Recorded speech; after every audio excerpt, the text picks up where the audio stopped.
what is the sort of prospect for containment? So we've seen in China, they just shut down their movie theaters again, which would suggest that obviously they are not completely sanguine about the prospects for coronavirus over there.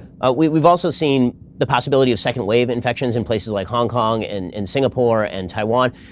Even if we let ourselves out from this generalized lockdown that's happening across the country, how confident are we that when we do that, there won't be a second wave of cases? And how can we mitigate the possibility of that?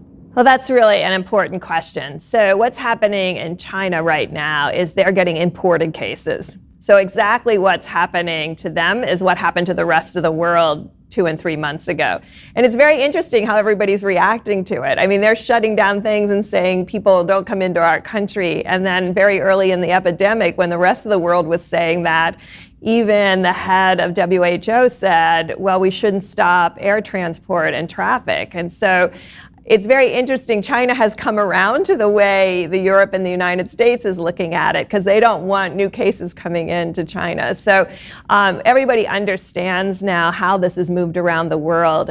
We have not seen second waves in the sense that sometimes in epidemics you'll have a first wave and a second wave internal to the country. What people are worried about now are reseeding new cases from outside. And I think that's what we remain very vigilant on. And so in the United States, we're tracking county by county to really understand what's happening at the most granular level, because then you can really laser focus the kind of mitigation that each single county needs in each single state in order to be really focused on what needs to occur. So how exactly does the coordination go on in the White House between the public health team and the team that's more focused on the economic side? So the administration has come in for criticism for suggesting we have to reopen the economy, which is bizarre because presumably everyone wants to reopen the economy. The only question is when and how, which are, of course, the big questions. So how does that coordination go on? Because if you're a public health official, I would assume that your sole goal at this point is shut this thing down, shut it down as long as possible.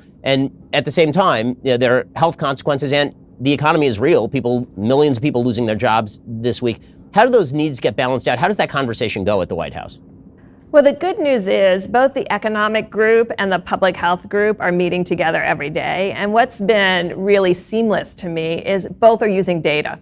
So they're used to looking at data in very real time. We're used to looking at data in real time. So we both very much appreciate what each person's bringing to the table. And those are really the critical discussions. I think see early on, we were using really blunt instruments. And what do I mean by that? We were bringing in everything. This is what closing the schools does. This is what social distancing does. This is what washing your hands multiple times a day. This is what probably the most important thing, if I could leave with your listeners, is don't touch your face because you forget where your hands have been. You've touched things, a toy, a knob, a this, a that, and now we know hard surfaces actually can maintain the virus. And so the teams are working together in a very seamless way because they understand the data that each other's is presenting at the table. So that's been really helpful in bringing people together.